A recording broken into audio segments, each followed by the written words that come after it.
naglabas na po kasi yung House Committee on Good Government and Public Accountability ng report mula sa PSA na nagsasabing walang Mary Grace Piatos base sa kanilang record ng mga birth certificate, marriage certificate at iba pang hawak na mga record ng PSA.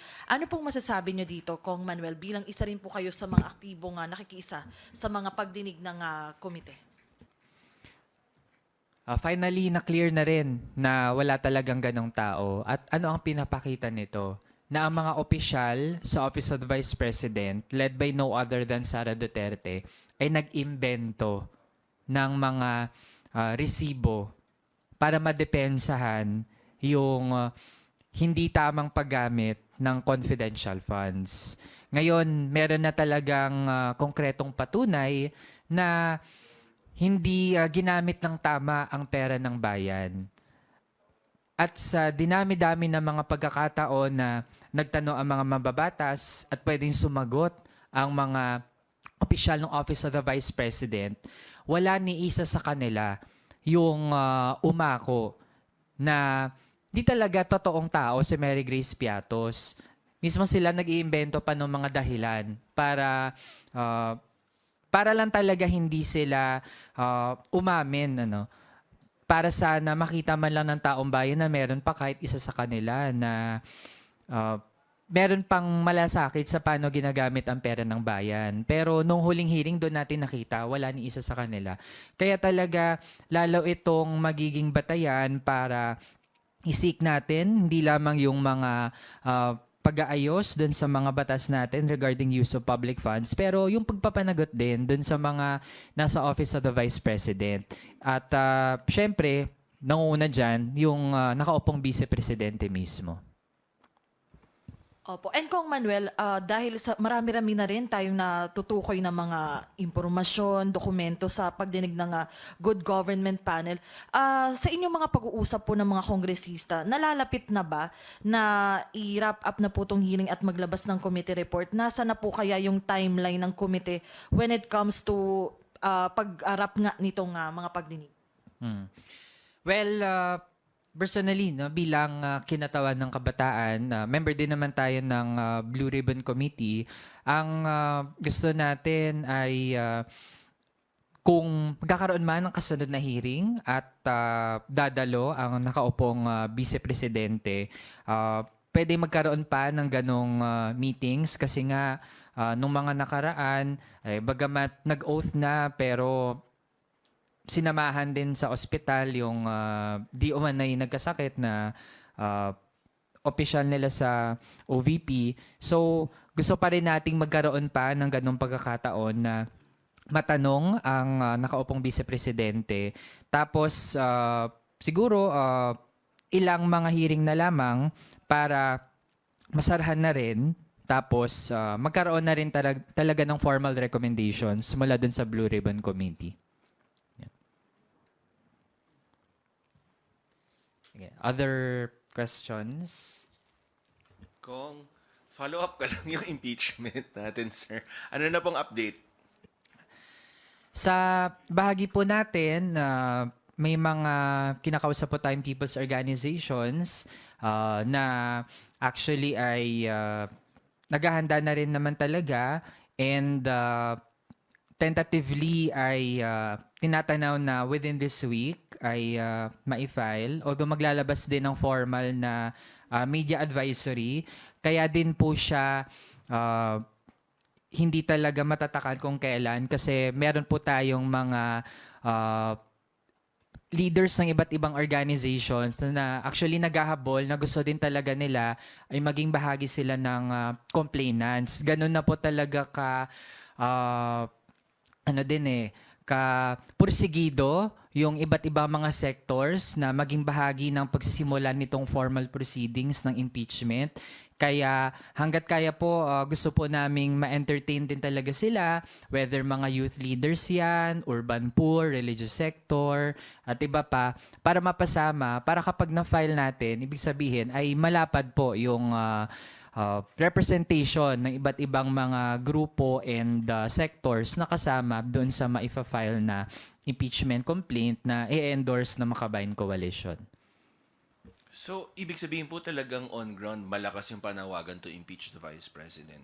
Yes, ngayon po ay dumarami ang mga kababayan natin na nagiging aware tungkol dun sa issue ng confidential funds at paano ba dapat sumagot at managot yung ating mga opisyal. Maging po yung mga dating matatawag pang supporters ng Vice Presidente noong nag-meltdown po siya sa isang press conference. Kahit po sila ay nagtataka na rin bakit ganito yung nakaupong opisyal. Nakita po nila na hindi forever dapat na untouchable yung mga opisyal. May hangganan dun sa kanilang impunity at darating din naman talaga ang panahon na mamumulat yung ating mga kababayan at magdedemand na rin ng mga kasagutan sa kanilang mga tanong. Oo, true. Ibig sabihin po, meron po kayang pagkakapareho o meron po kayong something different to offer doon sa impeachment complaint na coming from Makabayan Coalition? Dahil iba yung set ng mga magpa-file ng impeachment, magkakaroon niya ng similarities, magkakaroon din ng mga pagkakaiba. Ang gusto nating tutukan doon sa impeachment complaint na may ifa-file and eventually ay endorse din natin ay kung paano ba talaga hindi nagpakita na pagiging katiwa-tiwala ang Vice Presidente sa simula pala ng kanyang termino. Kasi malaking red flag na sa atin na hindi pa natapos yung unang half year pa lang niya. Doon pa lang, di ba, ni-request na niya yung 125 million pesos na confidential funds na nagastos in 11 days. At nung simula pa nga lang, di ba, kakonti pa lang yung mga mambabatas na nakita na merong mali doon. Pero dahil nagpursige tayo, tinulak natin na pag-usapan yon, fast forward, umabot tayo sa ganitong punto na okay, nabigay yung pera, tapos okay, hindi naman talaga pala nagastos ng tama. So, ibig sabihin, we've come to this point na, well, sana nga hindi natin narating yung ganitong point, di ba, na may naupo pa na magwawaldas lang din ng pera ng bayan. Pero then again, since we've been here, edi gawin natin kung ano yung kailangan gawin. So, naupo siya, gumawa ng mali, kung hindi naman na dapat pang magtagal, edi dapat nang matanggal. Yes po.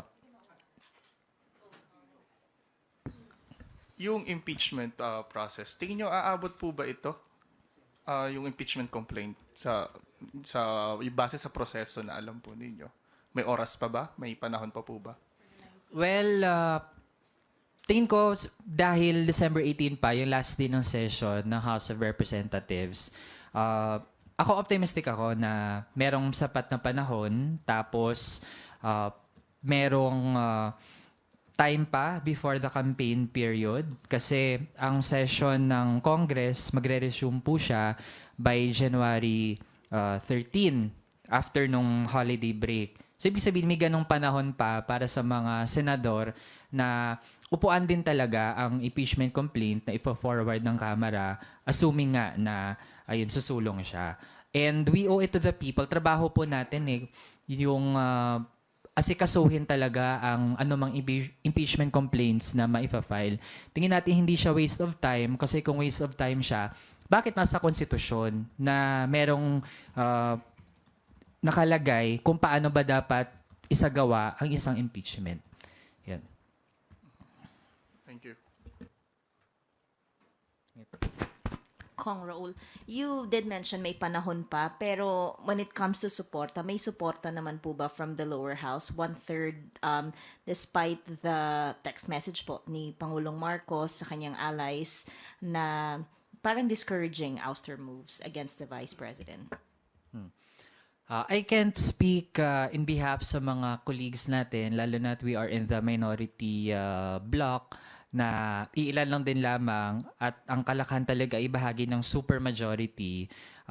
Pero kung personal na pagtingin ko lang din, ako tingin ko ay merong posibilidad na maaprubahan din naman ito ng Kamara.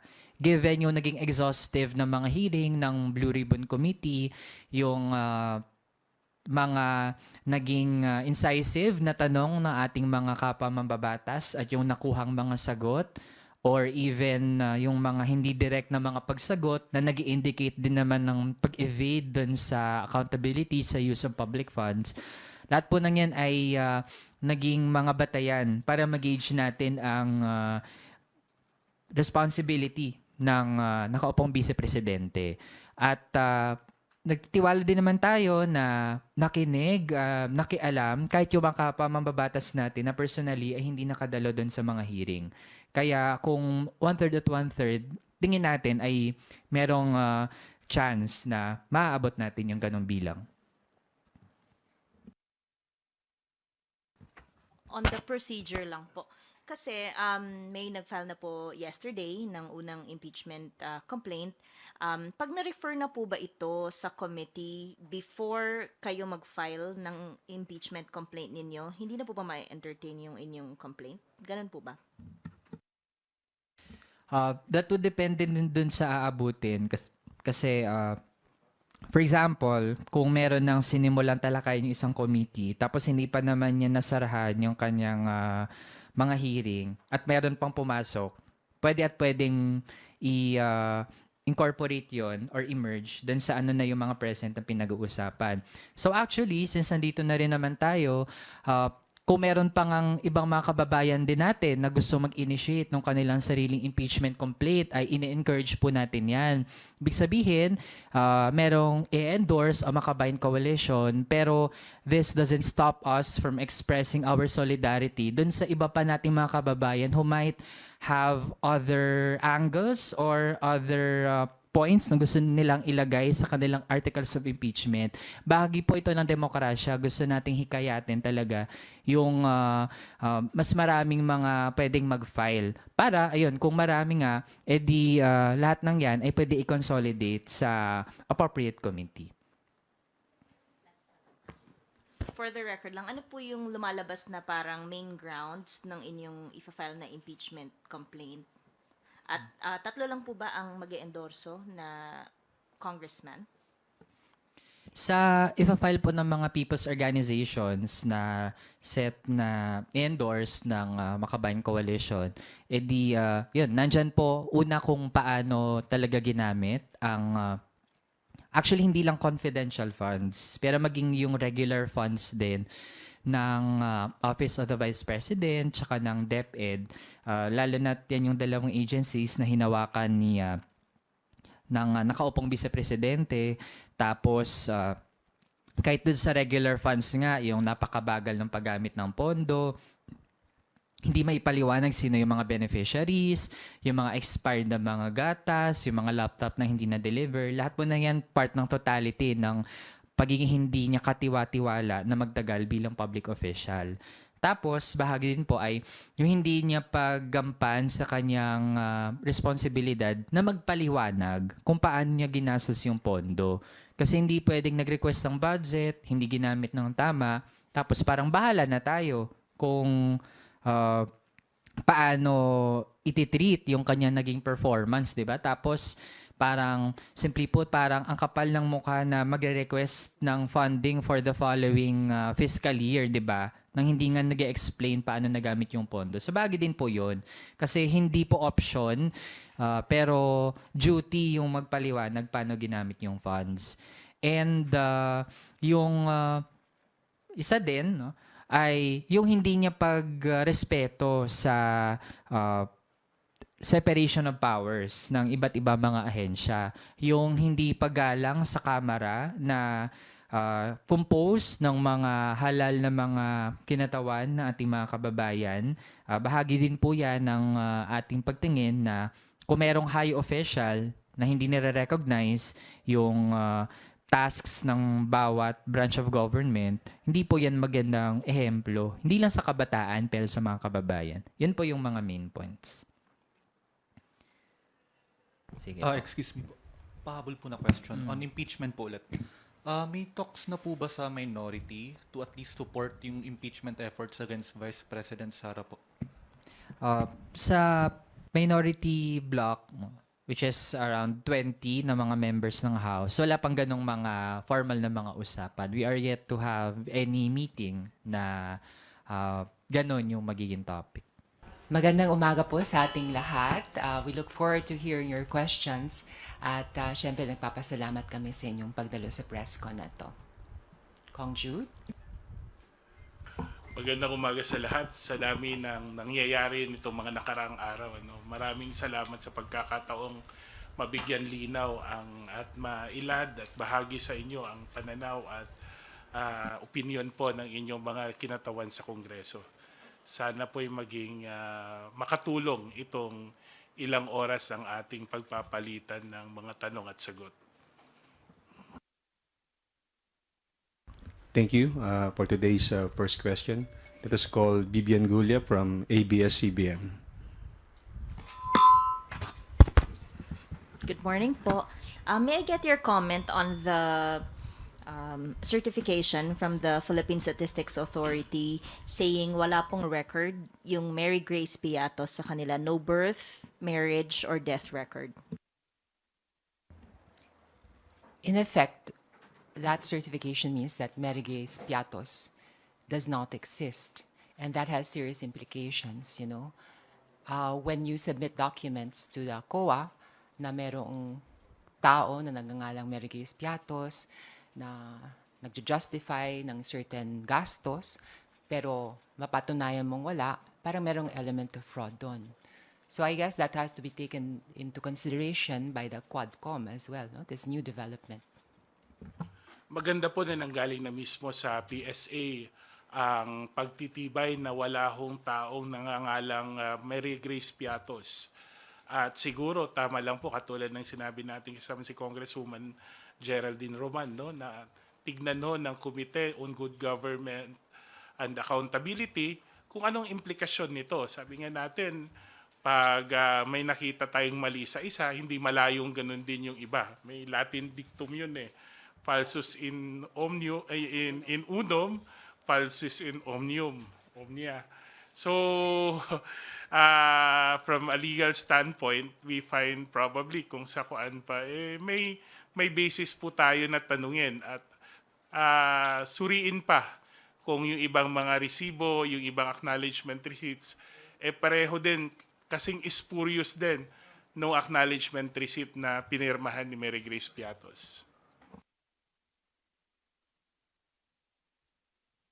And then yesterday po, merong inihain yung unang impeachment complaint against Vice President Sara Duterte. Among the grounds cited, culpable violation of the Constitution, betrayal of public trust, alleged bribery, etc. Your comment po, and sa tingin niyo po ba may sapat na panahon pa ang mababang kapulungan para dito sa impeachment process? Well, from a personal point of view, yesterday I was clear during an interview na hindi ako parang, I'm not inclined no, to push for an impeachment process. No? Kasi ito rin ang pananawagan sa amin ng Pangulo. I guess yung pananawagan ng Pangulo, hindi naman nangingialam siya sa aming mandato dito sa Kongreso, kundi pagpapaalala lamang na merong mga mahalagang issues na dapat naming harapin at talakayan dito sa Kongreso. Another point of view, from a purely constitutional point of view, bahagi po itong ng aming mandato sa Kongreso. Kung meron kung nag-file ng impeachment complaint, we have no choice but to process this complaint. It has to go through the entire process, no? From the filing, to the referral, to the Justice Committee, to the deliberations, the voting, and then if approved, referral to the Senate. Do we have material time to process this complaint? Looking back at the, natatandaan nyo yung Corona case, si Justice Corona, that took approximately around 4 months and a half.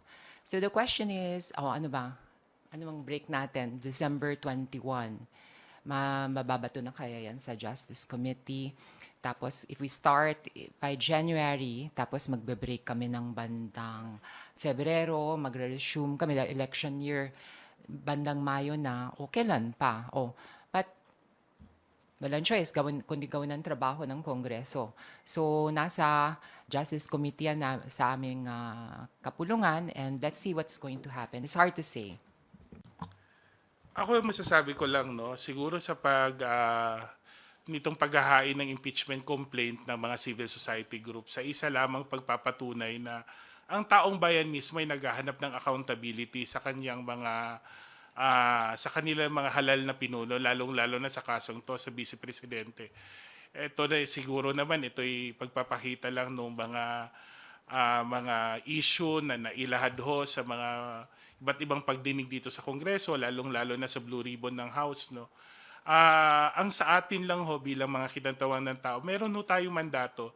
We have the constitutional duty and we're bound by that mandate to act on all impeachment complaint filed with the House. No? Siguro kung ano yung timetable, yun po ay bubusisiin ng liderato ng House kasi syempre hindi lang ho sa filing at hindi lang ho sa proceeding sa mababang kapulungan. Kailangan din natin tignan ang willingness din ng mas mataas na kapulungan ng Senado kung may oras din sila for the trial. This is not to give excuses. Definitely, we are all for accountability.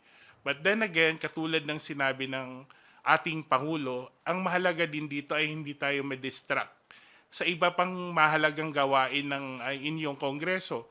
Nandyan pa ho ang pag-ratify ng ating budget, nandyan pa po ang mga naiiwang mga batas ng ating ng legislative agenda ng administrasyong ito. Meron pa yatang 3 o 2 na naiiwan, although ito po ay mga pahabol na ho kasi ang kabuuan ho ng legislative agenda ay naipasa na ho ng House of Representatives. That being the case, this will be a careful balancing act on the part of the leadership and the part of the House. Of course, the leadership has yet to give their definite guidance on the matter. But nonetheless, I think most of us members of Congress are one in saying that we are ready to undertake our constitutionally bound duty to tackle the impeachment complaint. Huli na lang. Will this be a priority of the lower house? If you would know lang, nasa ang stage na po ito. Yesterday it was filed. Verified na po ba? Saang stage na po itong impeachment? It was filed yesterday, no, and we have 10 days for it to be referred by the speaker to the plenary. Hindi naman siguro sa whether priority hindi kasi nakita niyo naman ho sa mga na mga pagdinig ng Kongreso, ng House of Representatives, lalo na sa good government at sa Quadcom, naging prioridad naman talaga natin ang paghahanap ng accountability sa Office of the Vice President. Ang difference lang sa impeachment, there are clear timelines that we need to observe. Siguro yun na muna sa ngayon, no? Kasi hindi naman ho ito katulad ng ibang legislation na walang deadline. Ito may mga deadline po kaming kailangan isaalang-alang at I think that would be part of our mandate to observe and undertake. That said, rest assured na kung anumang processing, no, deliberations, they will be transparent and they will follow to the small letter, no, lahat ng dapat what we have to take in mind. For example, the questions of whether it is correct in form and in substance. And syempre, papakinggan natin lahat ng panig. Ano? Due process will be followed. And this is in accordance with what we have been fighting for the longest time. And the reason why there is a Quadcom, this is about the rule of law. We want to send a clear message to everyone. Kami po na gumagawa ng mga batas, syempre, kailangan namin i-uphold ang rule of law. Batas lamang po, walang sinisino, dapat lahat pantay-pantay. Thank you, Bibian. We will take the next questions from Mela Lismoras of PTV4. Hi, good morning po, Kongs. Reaksyon nyo lang po sa ilang pahayag na lumabas nitong mga nakalipas na araw. May statement po kasi yung DOJ na tuloy lang yung investigasyon nila kay Vice President Sara Duterte. Dito nga sa mga binitawan nitong pagbabanta sa buhay nila, PBBM, First Lady, and Speaker Romualdez. Ano pong masasabi nyo rito given na yun nga may impeachment complaint na rin versus Vice President Duterte? Well, that is a totally separate and independent process. Kanya-kanya tayong trabaho. Basta, as far as we're concerned, we have a mandate to process this impeachment complaint. Ngayon, we're not the ones who are going to tell the Justice Department to do their work. But we should let our government agencies do their work freely, independently, with transparency, with honesty. So, yun lang ang masasabi ko kasi ayoko makialam sa trabaho ng executive. I think it's also important for the people to understand the difference between the proceedings in DOJ at yung ginagawa ho natin sa Kongreso. Una sa DOJ po, ito'y separate na proseso po ng ehekutibo involving the criminal liability ng mga ng Vice President.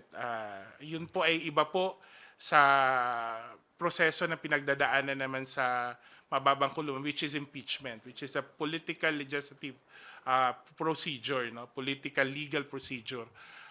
In fact, we want to highlight also na ang trabaho din ng House is simply to impeach. Hindi rin kami ang magko-convict. Ang magko-convict po nun ay ang Senado. So it's good that we have all this better and sabihin na lang natin mas klarong appreciation ng mga proseso kasi alam nyo naman sa social media kung ano-anong sinasabi. Hindi ho ibig sabihin na pag na-impeach yun na yun. Meron pa hong laban sa Senado kung saan ang magiging prosecutors ang lower house naman. Sakasakaling umabot tayo sa puntong yon.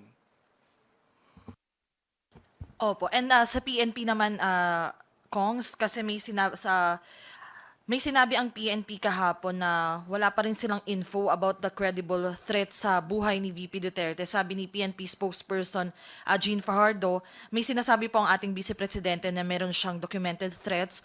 Pero yun nga, hindi pa po tayo nabibigyan ng kopya ng sinasabi niyang documented threats na ito. Ano pong masasabi niyo rito? Lalo pat ito rin yung pinagmulan nung kanyang outburst nga na humantong pa sa pagbabanta naman umano sa buhay ng nina President Marcos, First Lady at Speaker Romualdez. This is how I look at it, you know. Honestly, wala akong naramdaman o na-perceive na pagbabanta sa buhay ng ating Vice Presidente. And looking at the videos of her threats against the President and her claim na siya ang pinagbabantaan ng buhay, parang ang interpretation ko doon ay parang it's a call for help. Maybe naghahanap siya ng simpatya mula sa kanyang mga supporters and it's non-existent para sa akin. Hindi ako naniniwalang may pagbabanta talaga sa buhay ni VP Sara. But what we have established and what we have seen is talaga merong pagbabanta sa buhay ng ating Pangulo.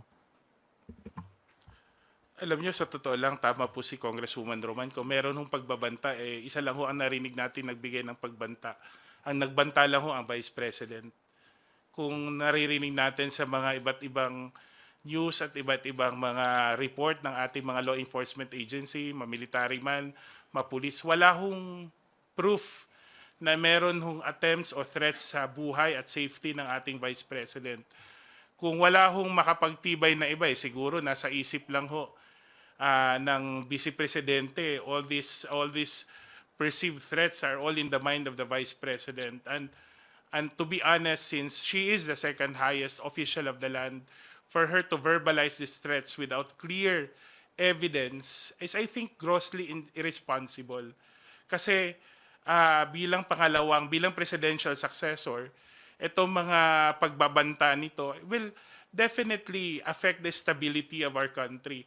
And for someone with that mandate to express this without clear evidence is basically contributing to greater instability na hindi makakatulong sa ating bansa. Sana ho, naisipan ng Vice Presidente na before siya magsambit, magpakita sana sila ng ebidensya at patunay. At hindi lang ho yung ebidensya ng galing sa kanila. Sana po ito yung nasuri ng ating kapulisan at ng ating militar. Opo, sorry, last na po.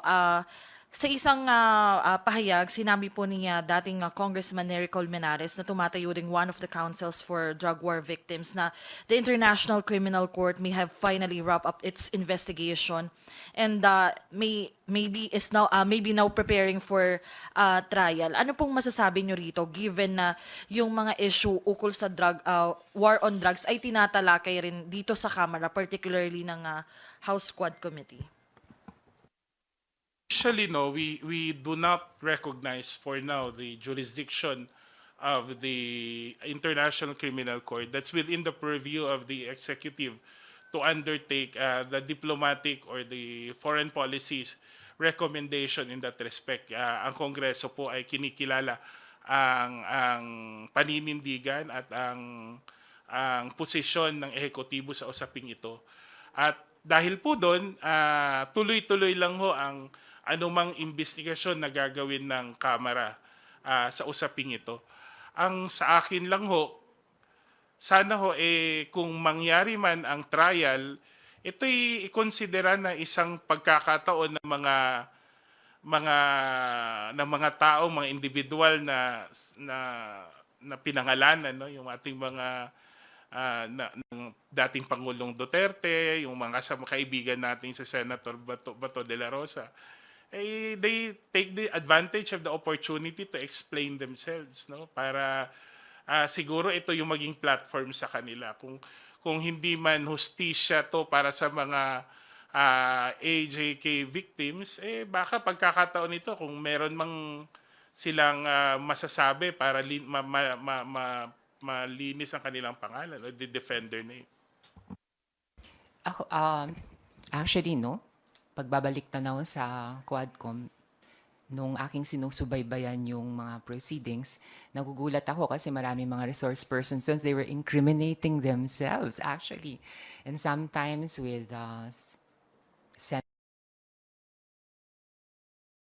sense of pride na pinagmamalaki na ako'y nagpapatay o ako'y nag-order nito. You will, by their own admission, no? So maybe a better venue would be the ICC that would give them the opportunity to air their sides, no? And also our friends in the Senate nga, si Senator Bato, si Senator Bong, baka yun na nga maging tamang venue para sa kanilang pagpapahayag, no? Ng mga katanungang sana sinasagot nila dito sa Quadcom, no? Pero hindi naman nangyari.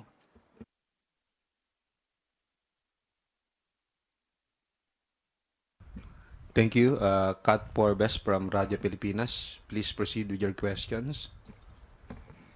Ay, good morning po. Sorry, nasa likod lang po ako, ma'am, sir. Hingan ko na lang din po kayo ng reaction regarding po sa isang statement ni Vice President Sara Duterte na sinasabi niya na ang impeachment laban sa kanya ay pagwawaldas ng pera at ginagamit lang ito para pagtakpan yung maraming pangako ng administrasyon na napako. Ano po ang inyong komento tungkol dito? Kung magwawaldas lang dan, di ba, hindi siguro ang Vice Presidente ang tamang tao para mag-correct ng pagwawaldas. Hindi ko kami ang nakaubos ng 125 million in 8 days or 9 days. But that being the case, no, I don't think that procedures such as the impeachment are actually pagwawaldas in a sense. Ito po'y mekanismo na nasa saligang batas. Kasama po ito sa pagiging isang matatag na demokrasya. Ang checks and balances na nakasaad sa ating konstitusyon ay nandyan po for a reason. And exactly for reasons like this, kung saan naghahanap tayo ng accountability mula sa pinakamatataas na halal na pinuno ng ating bansa. I think every resource that we invest or we spend for this purpose is worth spending. Kasi ho, kung wala ho ang paghahanap ng accountability at wala ho ang ating wala po ang ating efforts para maitama ang maling ginagawa ng ating matataas na pinuno ng bansa. Anong klaseng demokrasya rin naman tayo?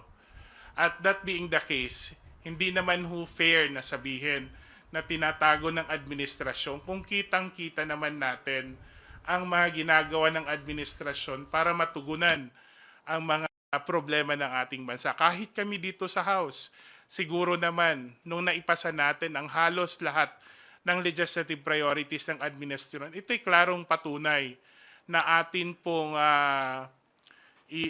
pong sinusuportahan at tinutulungan ang ating Pangulong mabigyan ng solusyon ang mga problema ng ating bayan. Siguro ang taong gustong magbulag-bulagan, talagang walang makikitang tama. At ang taong gusto lang manira, walang makikitang tama sa anumang gagawin ng Kongreso. I have yet to hear the explanation of the Office of the Vice President regarding the confidential funds. What could possibly constitute yung sinasabing pagwawaldas, no?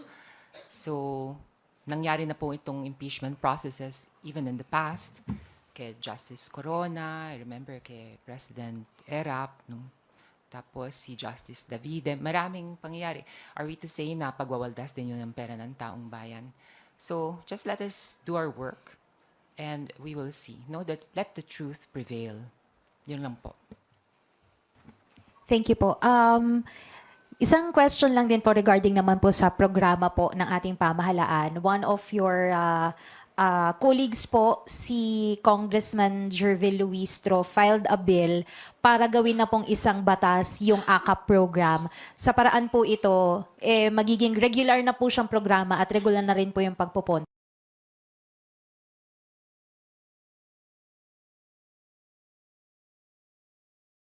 Nakita naman kahit sa aming distrito ang tulong na naibibigay sa mga pamilyang on the verge of poverty. Kasi sa ating mga existing programs like yung 4Ps, ang kinocover niyan yung sinasabing poorest of the poor. Pero sino ang umaagapay at tumutulong na sa mga pamilyang halos, hindi naman sasabing poorest of the poor, but nearly there. And we want to prevent them from sliding down. Kahit na pang-alleviate lang panandalian. And sometimes that money is even used as puhunan sa mga maliliit na negosyo. So the institutionalization of AKAP, I think, is a welcome development. And I want to commend our colleague, Congresswoman Jinky Luistro, for this initiative. Madalas kong sinasabi na sa lahat po ng social amelioration program, isa po sa pinaka-epektibo at pinakamalaki ang return of investment ng ating gobyerno, itong AKAP. Bakit po? Contrary sa sinasabi ng nakakarami o marami, itong tinutulungan po ng AKAP, hindi po ito yung mga walang ginagawa, yung walang trabaho. In fact, ang basic na kailangan na requirement, kailangan kumikita. I think yung mga taong kumikita naman, nagtatrabaho, ngunit kinakapos lang ng konti sa kanilang pang-araw-araw, ay kinakailangan matulungan. No? We see their efforts, we see their productivity. In fact, we also see their contribution sa ating ekonomiya. Maliit man yung buwis sigurong binabayaran nila kumpara sa malalaking mga negosyante o mas nakakataas sa ating lipunan. Pero hindi natin maipapasawalang bahala yung contribution nila. At sa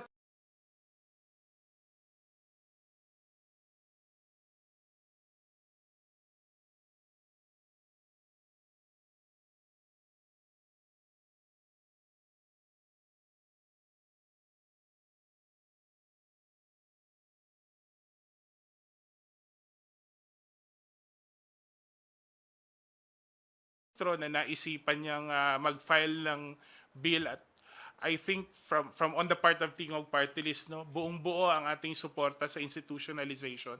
At contrary sa sinasabi ng iba na ginagawa nating ayuda nation ng Pilipinas, gusto ko lang ituon ang atensyon nila.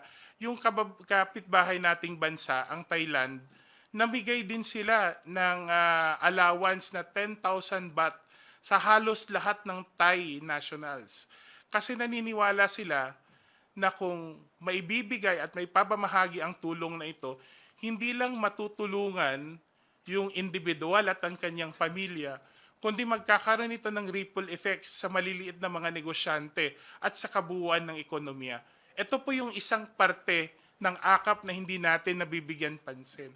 At nakita po ito namin sa mga lugar po kung saan tayo nagkaroon ng malawakang pagbibigay ng ayuda.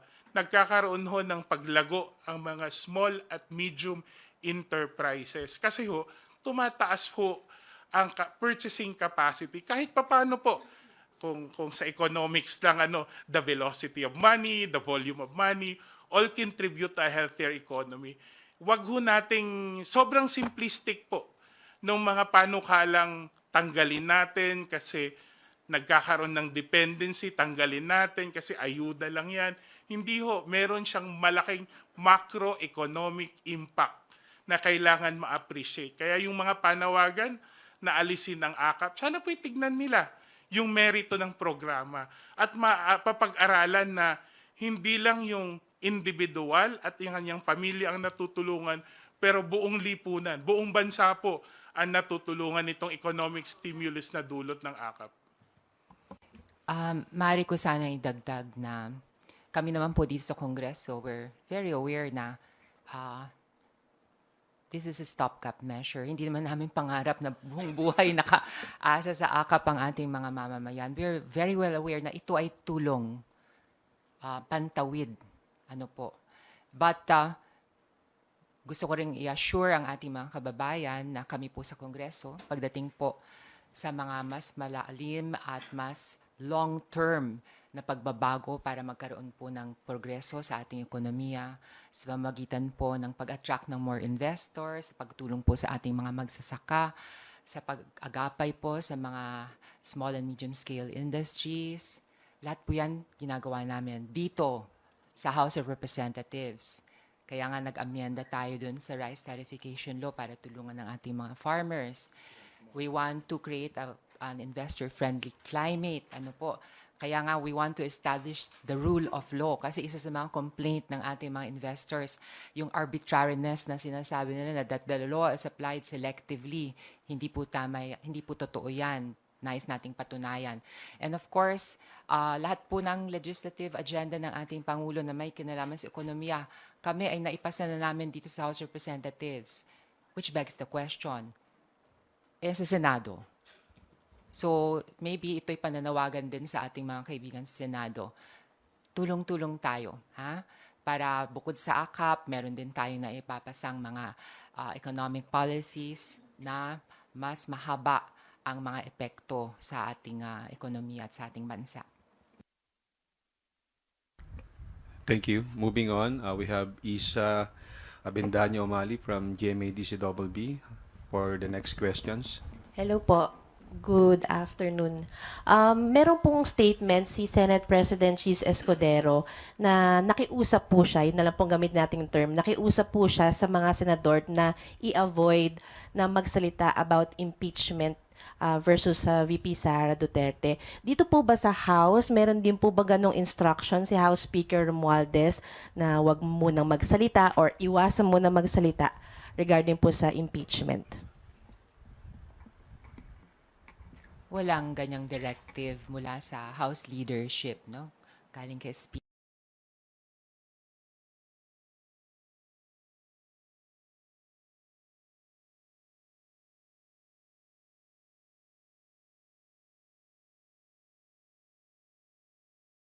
Nakot, And I think this serves well, the institution, no? We want to reaffirm yung ating mandate. And of course, ang sabi ng Constitution, kailangan namin i-process to. Inevitably, mapag-uusapan din yun, palagi ko kaya nabanggit ni Senator Chis Escudero, no, na sinabihan niya yung mga senador na wag pag-usapan. Kasi eventually, kung magpa-prosper itong impeachment case, sila ang mag-act as judges. So as judges, you cannot preempt or show any kind of inclination or tendency. You have to be independent. So I think that's just an advice for the senators to be cautious with whatever they say. Hindi naman dahil yan pagkital sa kanilang freedom of speech, pero that's just prudence, no? At ginagawa rin naman to sa ating judiciary.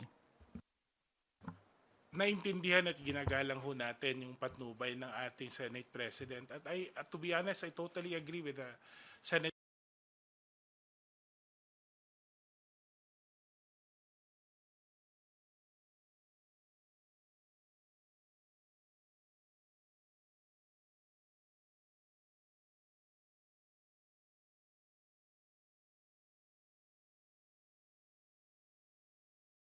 Sabihin ni Speaker,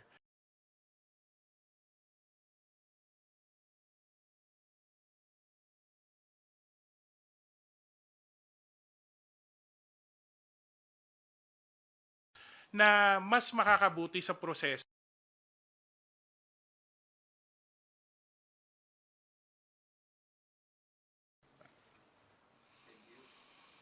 Thank you. Billy Vegas from Abante and Politi. Ang magandang tanghali po. Hingi lang po sana ng reaction doon sa sinabi ni BP na ginagaslight daw po siya ng House.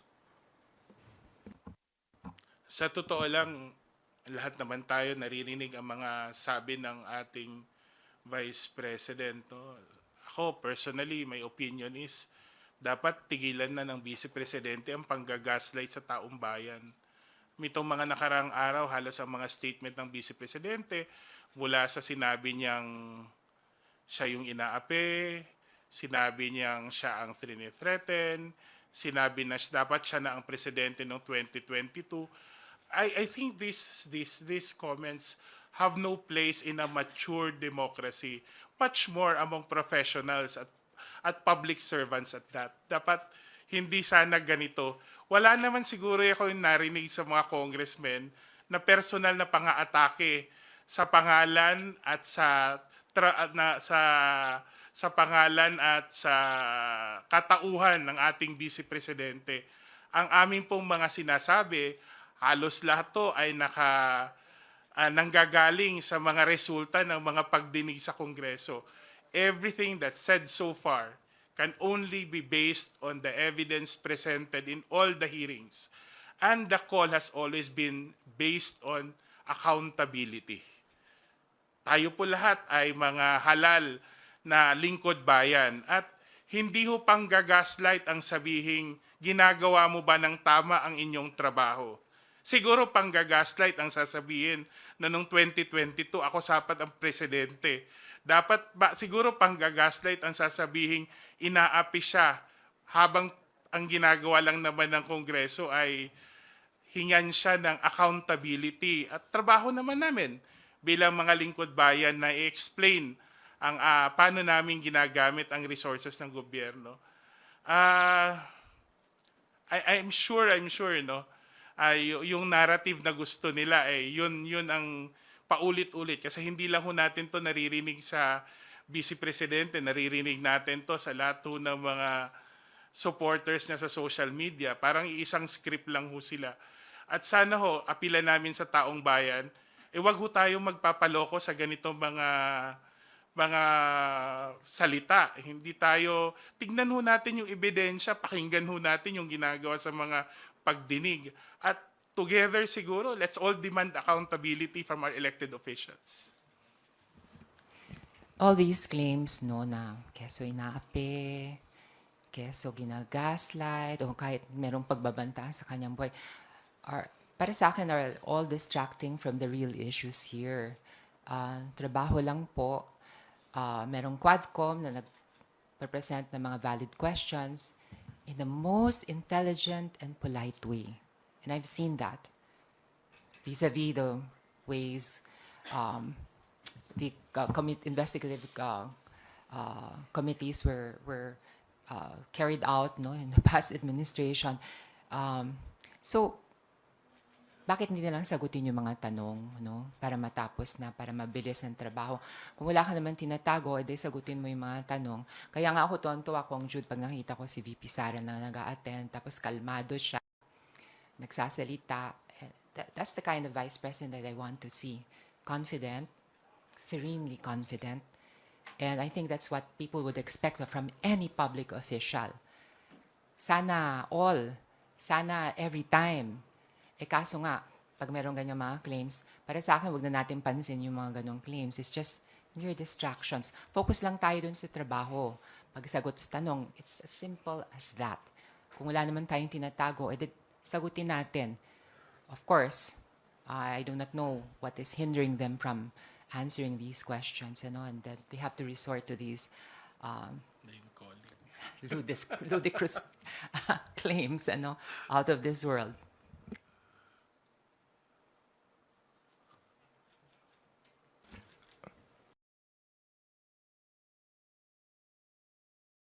Action, sabi po ni BP Sara, ginagamit nila yung COA para humingi ng humingi hanggang makahanap sila ng anong pwedeng gamitin, all because gusto ni Martin Romualdez magpresidente. Well, first, ito narrative nila na nangyayari daw ito dahil gusto ni Martin Romualdez magpresidente. Una sa lahat, hindi ko ho narinig direkta at siguro wala pa sa ating nakarinig na ni minsan sinabi ni Martin Romualdez, ni Speaker Martin Romualdez ng direkta na gusto niya magpresidente. In fact, nung last niyang talumpati sa Kongreso, sa plenaryo, sinabi niyang malayo pa sa iniisip niya, malayo pa ang usapin ng eleksyon sa 2028. Pero ako personally, at personal ko po ito yung opinion, sa tuwing bang may gustong maging presidente ng Pilipinas, yun na lang palagi ang titignan natin. Hindi ba dapat ang katanungan natin, may kakayahan ba to? May kaalaman ba to? May karanasan ba to para maging pinuno ng ating bansa? Di ba dapat hindi sa social media, hindi sa pangungutya natin dadaanin, kundi tignan natin ang performance ng isang public servant. At ako personally, bilang leader namin sa Kongreso, nakita ko po kung paano magtrabaho ang ating Speaker Martin Romualdez. At siguro kung kakayahan at kaalaman at karanasan lang din ang pag-uusapan, alam na ho natin ang kasagutan. Kung didiretsuhin ko lang kung tatanungin ko anong nagawa ng Vice Presidente nung siya'y kalihim ng edukasyon, siguro nakita naman natin, hindi lang sa pagdinig sa good government, kundi kahit sa Appropriations Committee na oversight, malaking pagkukulang po nung siya'y umupong Secretary of Education. Let's call a spade a spade. Hindi ang ambisyon ng tao ang dapat maging katanungan natin. Ang tanong dapat natin, may kakayahan ba? May kaalaman ba? May karanasan ba? Ang isang Pilipinong nagmamahal sa bansa para ilahad ang kanyang sarili bilang pinuno ng ating bansa. Yan po dapat ang pag-iisip at sinasagot natin araw-araw. Tungkol naman po sa mga dokumentong nanggagaling sa COA, kanino ba galing yung mga dokumento na yun? Di ba galing din yan sa Office of the Vice President? Ba't nila kinahihiya kung lalabas sa publiko sa pamamagitan ng Quadcom? Now, tungkol naman dun sa sinasabing pangarap ni Speaker Martin Romualdez na maging presidente, ang tanging taong napapakinggan kong who's very open about her ambitions to become president is the VP. And of course, karapatan niya yon. She has even claimed na sa kanya na yun as early as 2022, when in fact, nobody can own the position of the presidency. Ito ay pinahiram lamang sa atin ng taong bayan. And it's the same with us na nasa Kongreso. Hindi po namin yan pag-aari by entitlement. Kami po, we try to convince the people and kung nagugustuhan kami, ipagkakatiwala sa amin ang aming mandato and kinikilala po natin yan. Let us remember, it is not ours by entitlement ang pagiging Pangulo or not. Sabi kahapon ni Rep. Pam Zamora, ito ay by destiny. And may I add, it is because of the people's mandate. Power emanates from the people. So, hindi po pwedeng sabihin akin yan o sa'yo yan. Bakit? Diba? Wala namang basihan yon. So, focus lang po tayo dun sa trabaho. And of course, gusto ko rin segundahan yung sinabi ni Kong Jude na kailangan ang ating mga mamamayan mag-exercise ng tinatawag na critical thinking.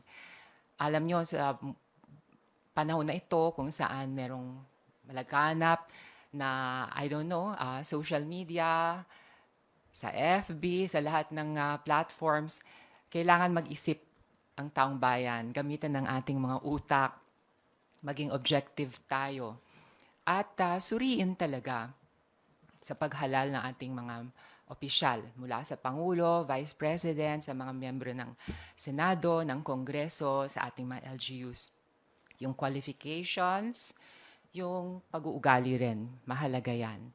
Kailangan din merong paggalang sa kapwa-tao at higit sa lahat, paggalang sa Diyos at paggalang sa ating saligang batas. Sabi ko nga, it's all about the rule of law. May dadagdag lang ako kasi na-mention ni Congresswoman Roman yung tungkol sa mga survey. No? Bagamat nakakatulong ang survey para unawain ang pulso ng mga mamamayan, walang halal na official pong nananalo sa survey lang. Election po ang nagpapapanalo. Pwede ka hong nanguna sa survey at nakita po natin yan. Maraming mga frontliners sa survey, hindi rin nanalo sa huli, hindi rin nanalo sa eleksyon. At siguro dahil hindi naman lahat natatanong talaga sa survey at hindi rin natin ma-underestimate na minsan nagbabago din ang pulso ng mamamayan. Nag-iisip po ang ating mga botante. Kaya po sa huli, minsan magkaiba po ang resulta ng survey. Kaya kung yan po ang ating pangahawakan bilang batayan, kung sino po ang dapat at karapat-dapat na manguna sa atin, siguro kailangan pa natin mag-isip-isip at tuunan yung totoong mga dahilan kung paano tayo pipili ng mga tamang leader para sa bansa. Thank you. Marian Enriquez from TV5. So I have two sets of questions po para regarding kay Mary Grace Piatos and sa impeachment. Sa with the certification nga po ng PSA confirming that certain Mary Grace Piatos po has no record of birth, marriage, or death in their database. What does this mean po? May malinaw na po ba tayong basihan para magrekomenda kumbaga ng technical malversation o mas malala, plunder regarding this? Lalo na po, you raised the question, gaano ba karami pa itong mga fictitious and erroneous na acknowledgement receipts to justify po nga ng OVP itong kanilang confidential expenses? Ang Quadcom naman cannot act as a prosecutions, no? Health Prosecutor's Office, hindi naman po, iba po yun. So, bahala na po ang Prosecutor's Office kung magfa-file ito ng charges. Ano. So, ang implications nga nun is simple. Sheer logic would tell you na kung walang Mary Grace Piatos, lahat ng dokumentong pinirmahan ni Mary Grace Piatos ay huwad at hindi makatotohanan. Ano. And in the bigger scheme of things, kung merong ganyang irregularity, siguro kailangan pa nating suriin yung mga ibang dokumento na nag-justify ng mga expenses no incurred by the Office of the Vice President. No? So matatanong mo rin, yung mga ibang rin nagpirma ba ay totoong tao ba? Talagang mapapatanong ka eh. So yan, patuloy palagay ko ang investigation sa Quadcom no? Para alamin yan. Pero nakakalungkot. Yung dishonesty factor, bakit may ganon? Bakit may ganon? Kong Jude. But I think it reinforces only the earlier findings of the committee that there is reason to doubt the veracity of the documents presented as acknowledgement receipts attached to the COA, the liquidation report na sinumite ng Office of the Vice President. Sabi ko nga kanina, kung merong kamalian sa isa, siguro it gives us reason to also anticipate na baka spurious din yung iba. At kung spurious ito on a large scale, baka nga umabot tayo sa technical malversation. Pero katulad nung sinabi ni Congresswoman Roman, hindi na ho trabaho ng Kongreso yon. Ang trabaho na natin ay maglahad ng recommendations. At sana ho, tignan ho ng ating piskalya kung baka o ng DOJ na itong mga ebidensya for what it is. As I said, hindi dapat din ipasawalang bahala ito. Bakit? Ang pinaka-konkretong pamamaraan for us to really establish that public office is a public trust, kung paano gamitin ang pera ng bayan.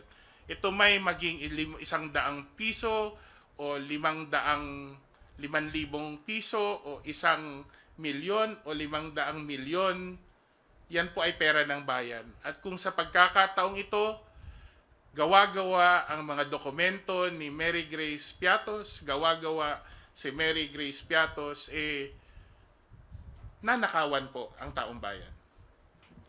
Pagpapaalala rin po na mula sa Kongreso at sa Quadcom, hindi po nagsistop sa investigation yan. Habang umuusad po yung Quadcom, patuloy kami mga kasapi ng House of Representatives nag-iisip kung paano dapat nating amyendahan ng ating mga batas, kung anong panukalang batas ang ating pwedeng ilatag upang maiwasan ng mga ganitong sitwasyon sa kinabukasan. So, as we said, it is an investigation in aid of legislation. Maraming ang mga lumilitaw na mga bagong panukala. Katulad na lang, for example, ma-cite ko na, narito rin lang naman tayo. Mula po sa Committee on Women and Gender Equality, the other day, we were deliberating on the Safe Spaces Acts, the amendments that we wanted. And we thought that yung pambabastos ng kababaihan ng members of the LGBT community, yung pagpopromote ng misogyny, ng homophobia, ng transphobia, na pinipinalize under the Safe Spaces Act, ang dapat unang gumagalang sa batas na yan ay kaming mga halal ng bayan. Because kami dapat ang nagbibigay ng mabuting ehemplo. Kung meron kang isang leader na minamaliit ang kababaihan, kinukutya ang kababaihan, kung meron kang leader na merong parang galit, no, sa members of the LGBT community na medyo bastos, parang hindi katanggap-tanggap yon. In fact, hindi talaga katanggap-tanggap. So, aming inintroduce dun sa aming amendments isang special provision that would penalize public officials who commit and promote acts of misogyny, misogynistic remarks, homophobic remarks, etc. If we expect the ordinary citizenry to behave in a certain manner, to fight against misogyny and homophobia and other forms ng pambabastos, we should also expect this from our elected officials. So silalim po ng aming amendments, gusto naming parusahan ng mga public officials with fines from 100,000 to 500,000 and even suspension, no? 6 months to 1 year, and tapos kung repeat offender sila, maaari silang ma-disqualify from holding public office. Ang hirap kasi, sa bansa natin, parang na-normalize na yung pambabastos ng kababaihan eh. Diba? Parang na-normalize na, parang nagiging astig yung gumagawa nun. Pero ang tanong ko sa ating mga kababayan, kung nanay ninyo, sister ninyo, kapatid ninyo, ang nababastos, how would you take it? Madaling pagtawanan eh, lalo na sa social media. You can twist the facts. You can even portray the culprit as astig, macho, etc., etc. Pero when it affects you, I don't think you'll react in the same way. In the same way that, you know, nung nag-investigation tayo dun sa Quadcom about yung mga victims, and talking about tens of thousands of innocent victims, innocent lives, who others may call collateral damage. Ang daling magsabi, ay bahala yun. Lahat naman tayo kontra talaga sa droga eh. Pero kailangan ba tayong pumatay ng mga inosenteng biktima? What if kapatid mo, anak mo, naitanong nyo na ba sa sarili nyo kung anong pakiramdam ng mga nanay na isang araw, nandiyan yung kanilang anak, nag-aaral lang, nagpe-prepare para sa isang exam. Sa susunod na araw, wala na, kinitil ng buhay, ang pangarap niya, ang kinabukasan niya. You think madali yun? Tapos may magsasabi, ay, that's a necessary part of the war against drugs. Talaga ba? Eh kung kayo maapektuhan. So, let us reconsider things. And, you know, mula sa Committee on Women and Gender Equality, I even apologized, ano? Kasi nga, on the previous days, even during the committee deliberations, it dawned upon me that in the 17th Congress, many members of the House chose to keep silent. Although deep inside, especially among the women, when we saw that Senator Laila De Lima was being slut-shamed, that there were attempts in the committee that she was being investigated in to shame her and, you know, to come up with false witnesses, etc., etc., we wanted to cry out. We even said no when there were attempts to show that alleged sex video. No, we said no, this is too much already, except for some. In fact, only one. I want to apologize and repeat my apology to her. She helped so much in our province, especially dun sa aming jail facility. She helped, my mother was then congresswoman. She's a good person. Sorry for being silent. Kaya nga lang unawain nyo rin, ibang climate nung 17th and 18th Congress. Ibang leadership style nung panahon na yon. Madaling sabihin kasi na, dapat nanindigan ka, baliwala ka, duwag ka pala. No. Pag pinoproteksyonan mo ang mga constituents mo, para bang pinagsasanggalang ang mga mahal mo sa buhay, para bang kinikidnap yung mga anak mo, sasabihin gano'n, hindi namin i-release to hanggang hindi mo sundin ang aming dictates. And that was what happened in the 17th Congress when misogynistic remarks were being said in the past administration. And we women had to keep quiet because ang pinanakot sa amin, walang healthcare, walang school buildings, walang kung ano-anong mga ayuda para sa aming mga constituents. Paano naman kami magre-react nun? Alam nyo, sana maunawaan nyo yung nature ng trabaho namin as congressmen. That ang nagluklok sa amin, sa aming mga pwesto, ay aming mga constituents. Hindi dahil sa kulang kami sa prinsipyo Pero talaga, pag mahal mo na ang pinaglalaban mo, sometimes kakapit ka sa patalim. And in this case, we remained silent. But now, it's a different atmosphere, it's a different climate. Sabi ko nga, wow, considering na ang dami-daming binato laban sa ating Pangulo o laban kay Speaker. And yet we engage in a democratic exchange of ideas without feeling threatened, without being coerced into doing things. Now this is real democracy. This is real democracy. Now the question really is, what kind of leadership do we want? Do you want a dictatorship? Or do you want somebody who wants to uphold the rule of law? So yun lang po, I want to explain. Kasi alam mo, Marius, the other day nga, nag-apologize na ako, nababash pa ako. Sabi ko, Diyos ko, ito lang masasabi ko, I was sincere about my apology. And nag-reach out nga ako kay Senator Laila. Because sa totoo lang, yung tiniis niya na 7 years, na walang firm conviction from any court. Tapos, nung bandang huli, false pala lahat ng mga witnesses. Hindi biro yon. But I didn't see any kind of drama. Nahihimatayin na kailangan itangay pa sa kung ano-anong ospital. Stoically, she faced the charges. She continued to believe in the system that failed her. Pero bilog nga ang mundo. The truth will always come out. So yun lang po. Thank you for that. Pero I would just like to follow up back on the technical conversation. If ever po ba, kung posible nga po na umakyat na po doon, liable po ba si Vice President Sara Duterte, lalo na sinasabi nga po niya na, yung ginigiit niya na wala naman akong alam dyan sa mga acknowledgement receipts na yan, hindi dumadaan sa akin yan. Kung technical malversation lang pag-uusapan, ang daming red flags. Hindi lang ho si Mary Grace Piatos. Si Mary Grace Piatos, sabihin na natin, tip of the iceberg lang siya. Una, kung maalala natin, tinanong natin si Gina Acosta. Siya po ang accountable officer. Ibig sabihin, ultimately hanggang disbursement, dapat siya yung may custody ng pondo. Pero anong ginawa po niya? Sa utos ho ng Vice President, klaro po yun, sa transcript ng ating mga pagdinig, sa utos ng Vice Presidente, nilipat niya kay Colonel La Chica. Nilipat kay Colonel Nolasco. Sa DepEd naman, nilipat ni Edward Fajarda kay La Chica. Yung kabuuan ng perang kanilang in-advance, kanilang withdraw sa bangko. Ako personally, at sa pag-appreciate ko sa batas, yun po ay malversation in itself na technically.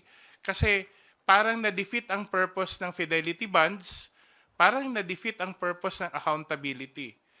Kung idadagdag pa natin ang usapin ng spurious o di kaya gawa-gawa lang itong mga acknowledgement receipts, at nakita natin marami po doon, magkakaibang pangalan, parehong pangalan, magkakaibang pirma, minsan magkaibang pangalan, pare-pareho ng ballpen at nag-iisang tinta lang. Makikita natin na maraming katanungan ang kailangan sagutin. At hindi lang katanungan, malaking pananagutan ang kailangang harapin ng pangalawang Pangulo. With that po, let's move on to my questions on the impeachment complaint. I understand you were asked na rin po kanina regarding your thoughts on that. And, si PBBM nga po, meron din siyang apila po, lalo na sa atin dito sa Kongreso, na, isang tabi na muna itong mga hakbang sa pagpapatalsik sa bise at mag-focus na lang po muna sa trabaho. But you also both mentioned about, checks and balances, letting the truth prevail, paghahanap ng accountability sa pinakamataas na pinuno ng bansa, critical thinking, every resources po ibubuhos dito ay worth spending. So, with the grounds po na I understand, you've seen the impeachment complaint, may mga nabasa na po siguro kayo lumabas sa balita, doon sa 5 pong grounds na inilabas in the articles of impeachment ng grupo nila, Kong Percy. Ano po yung inyong personal na tingin po dito? Paano nyo po i-weigh itong impeachment complaint po laban kay Vice President Sara Duterte, even with the appeal of PBBM? Well, isa-isahin natin, no? Ang appeal ng ating Pangulo. At ginagalang ho natin at pinakikinggan natin ang appeal ng ating Pangulo. Definitely, kailangang unahin ang anumang hakbang na mas makakatulong sa ating mga mamamayan. In fact, sa aking appreciation, it refers more dun sa mga pending legislation na kailangan pa natin bigyan pansin. Una, kailangan pa natin ipasa ang budget for next year. Priority dapat yon. May natitirang ilang legislation nakasama sa legislative agenda ng administration. Siguro sa House, masasabi natin, pasado na kami. Pero siguro sa Senado, kailangan din nilang bigyan prioridad. Priority po yun. Klaro dapat ang mga priority.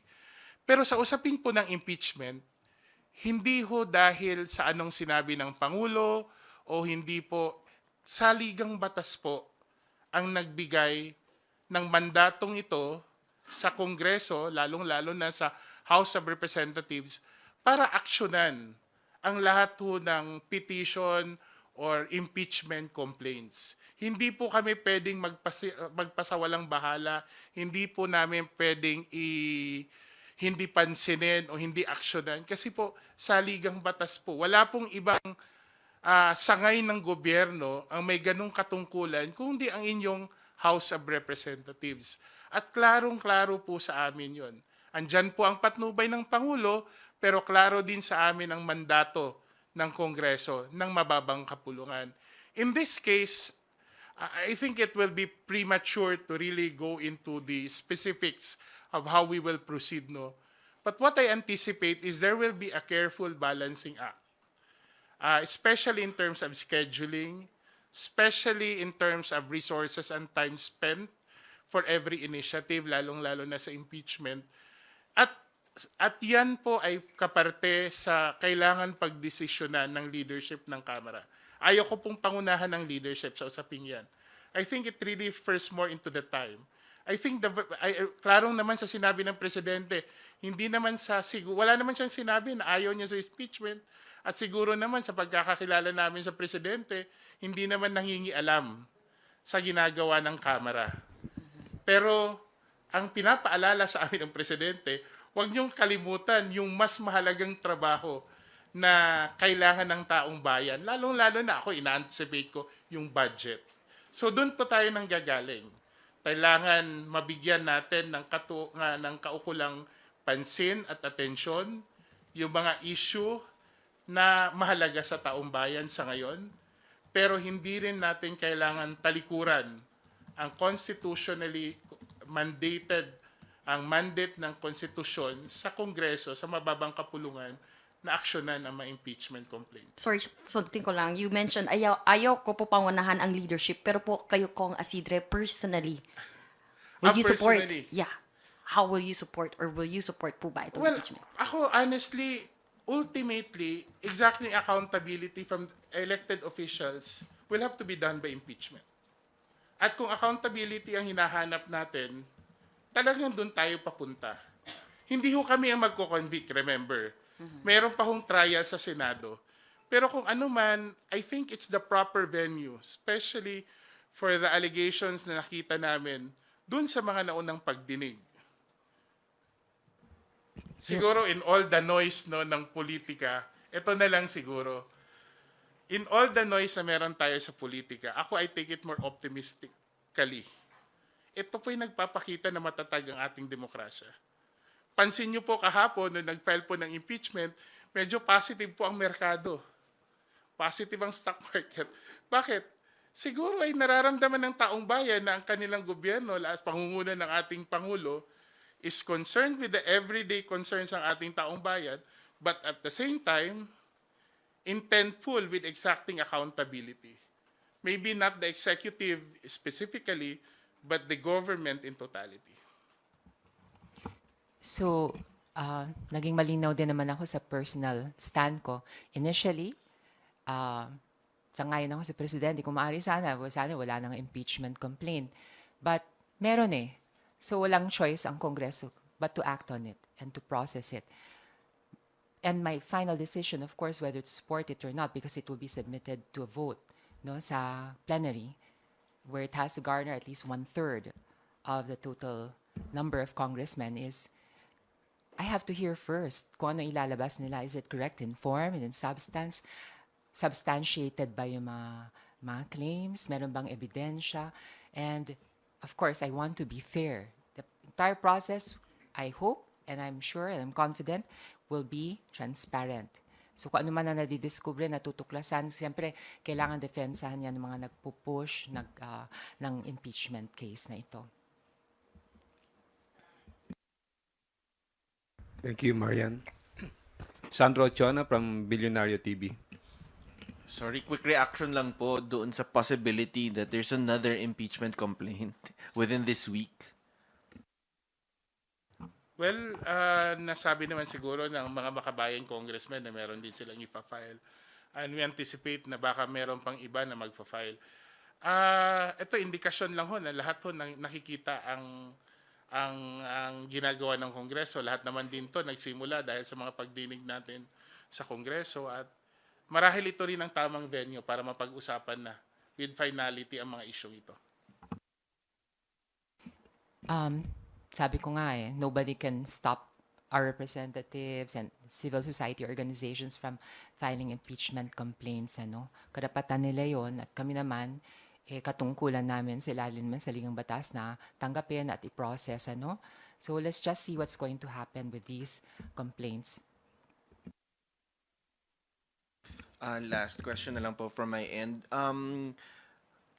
Is it a possibility na ito, ano po yung implication for the possibility na baka itong si Mary Grace Piatos ay code name lang? Because apparently confidential fund nga daw. So they did not use their real names dun sa acknowledgement receipts. May implication po ba yun, sir? Well, sa totoo lang, normally the confidentiality is not absolute, because ultimately accountability will have to be the final barometer. The fact na meron kang acknowledgement receipt, dapat hindi naging kasangkapan yun para for lack of transparency. Hindi naging excuse siya for lack of transparency.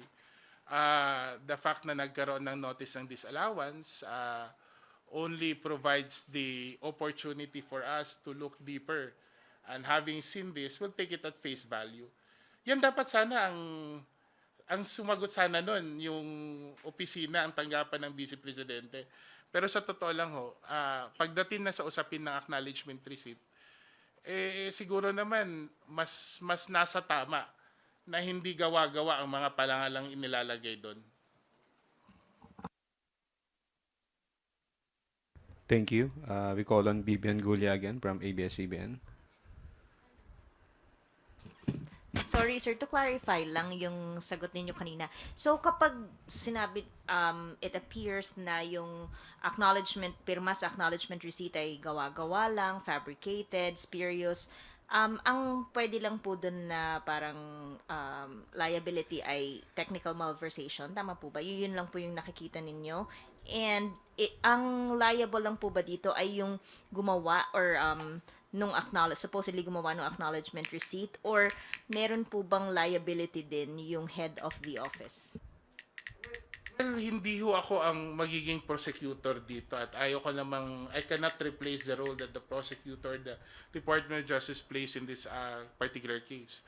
Pero paulit-ulit po, dun sa bilang miyembro ng Good Government Committee, no, nandun tayo, paulit-ulit po na sinasabi, utos ng Vice Presidente. Tinanong natin si Gina Acosta, utos ni VP Sara. Tinanong natin si Edward Farda, utos si VP Sara. What else do we need? What more proof do we need to say that there is command, there is a clear command, this is a clear issue of command responsibility? Thank you. Next questions from Krisa Subing-Subing of Inquirer. Makikimic po ako dito. Hello po. Sunan ko lang po yung question ni Zandro po kasi yun nga po baka yung excuse na non-existent si Mary Grace Piatos ay code name lang po siya. Since kayo po ay, of course, meron din po kayong mga confidential funds as local officials, can you explain to us paano po ba siya in-operationalize? Is it normal to use code names po even sa ARs? For confidential funds. Well, wala akong local government experience, but in all documents, no, kahit sa pagre-roll out namin ng mga social welfare programs ng different government agencies that are course to the district offices, our principle has always been not to use any fictitious entity. Honesty is the best policy. Kaya I'm very proud na mula po sa aming distrito, and I would like to believe na lahat kaming congressman, para panatag ang aming kalooban kung ano yung mga vouchers na dapat pirmahan, yung talagang totoong tao. Now, kung non-existent si Mary Grace Piatos, I guess, obvious na ang implications nito. There was fraud and falsification. So bahala na ang prosecutors kung anong dapat gawin dyan. Pero dito sa Quadcom, may nakikita natin lumalabas isa-isa. Isa ito sa mga mabuting bunga, no? Saddening, but ito ang natutuklasan natin na very chichirya. Very chichirya. So ako yung napupunta sa papagasalina ako, dumadaan ako doon sa convenience store. Tinitignan ko ngayon yung brand na yon. Tapos pag ako'y nag-o-order ng aking mga saymada, naalala ko tuloy, sabi ko, my God, how creative in that sense. But really, this is no laughing matter. I guess it was the most imprudent decision. Kung ito ang dinesisyon nila na basta pumirma ka lang dyan, lusot na yan. Wrong. Lumalabas ang katotohanan.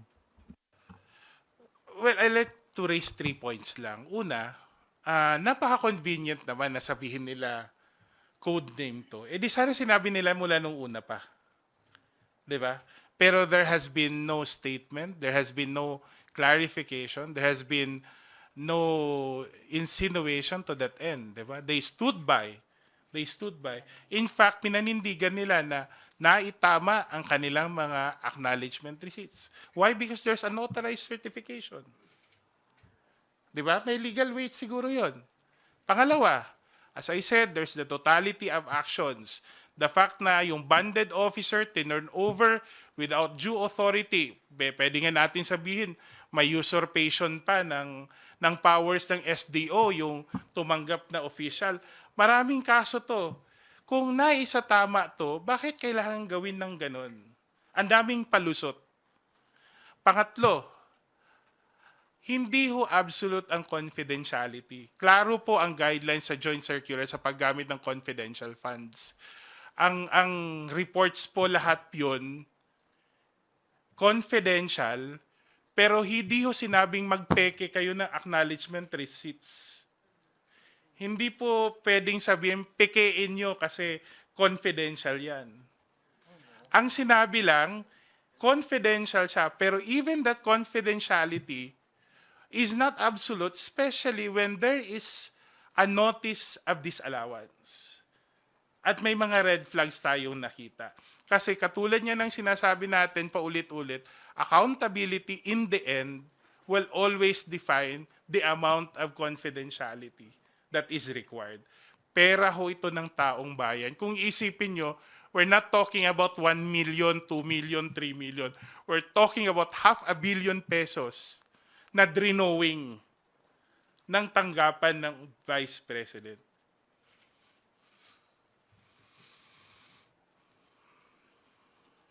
Okay, that guy. Kindly identify yourself in the media representation. Hello Sorry, po, good afternoon. I'm Lance from Newswatch Plus.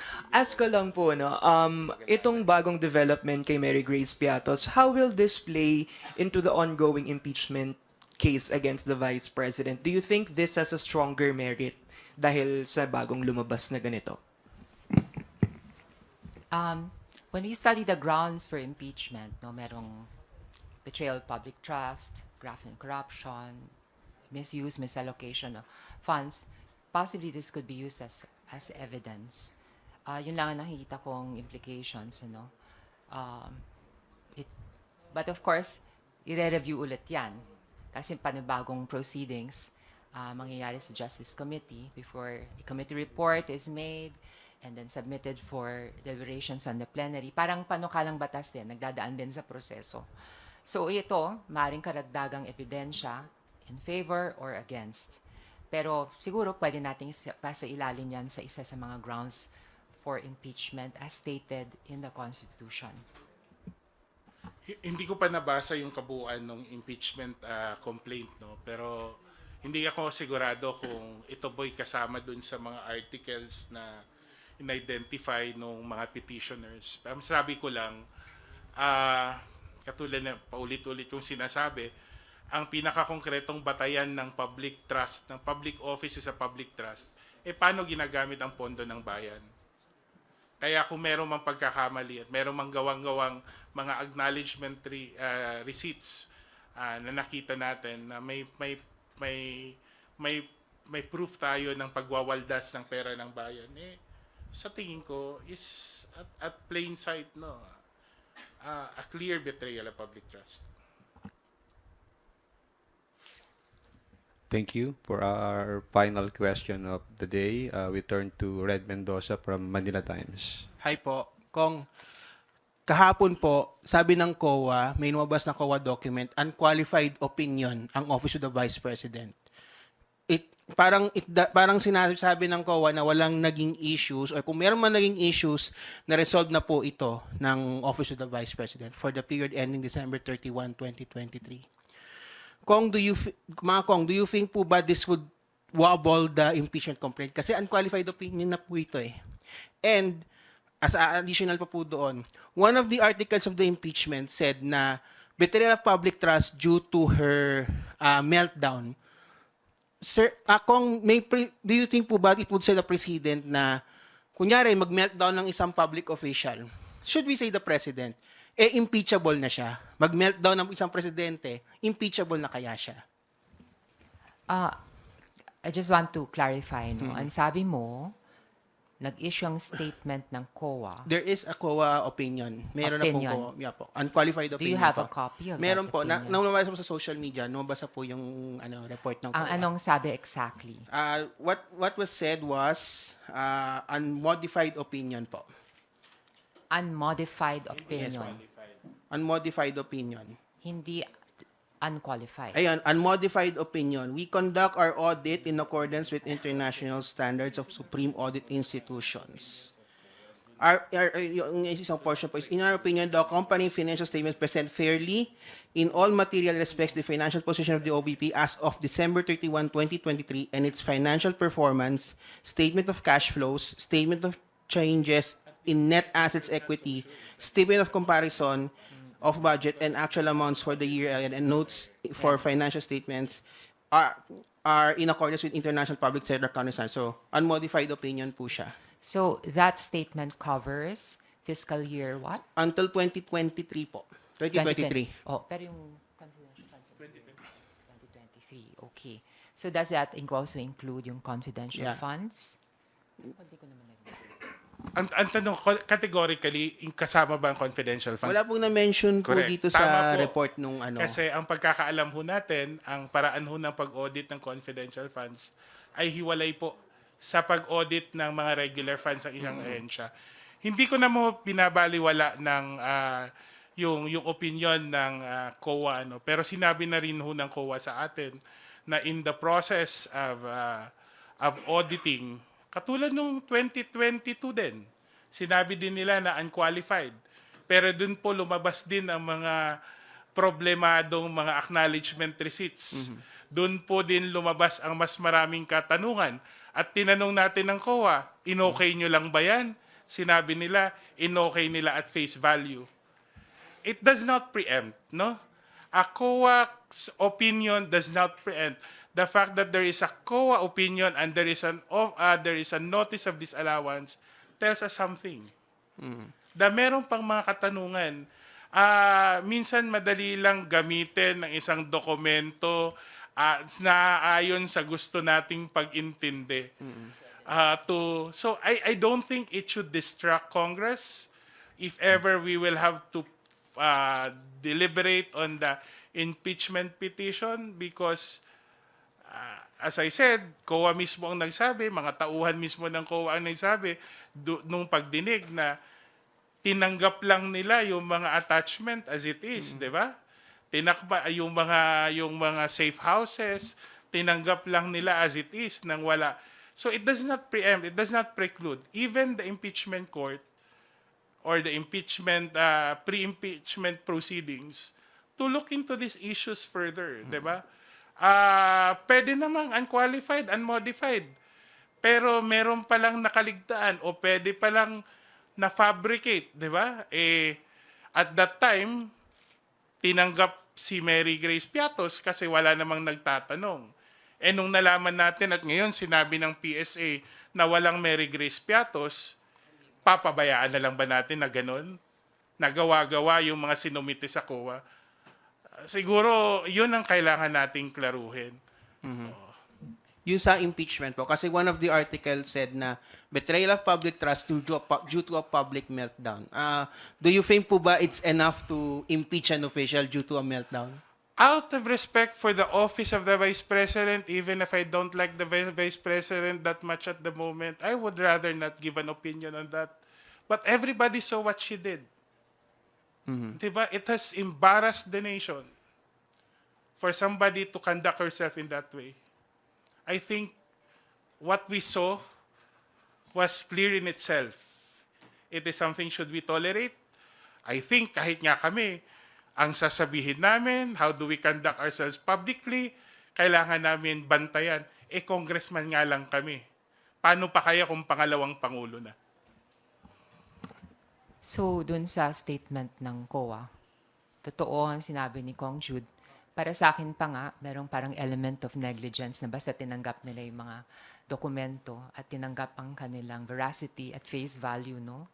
Pero we cannot ignore the fact that we're discovering so many things sa Quadcom. Nakakagulat, it's disconcerting, and of course, it merits our 100% attention. We cannot simply ignore the fact that, yun na nga, non-existent pala yung Mary Grace Piatos. And it opens the Pandora's box of so many more questions.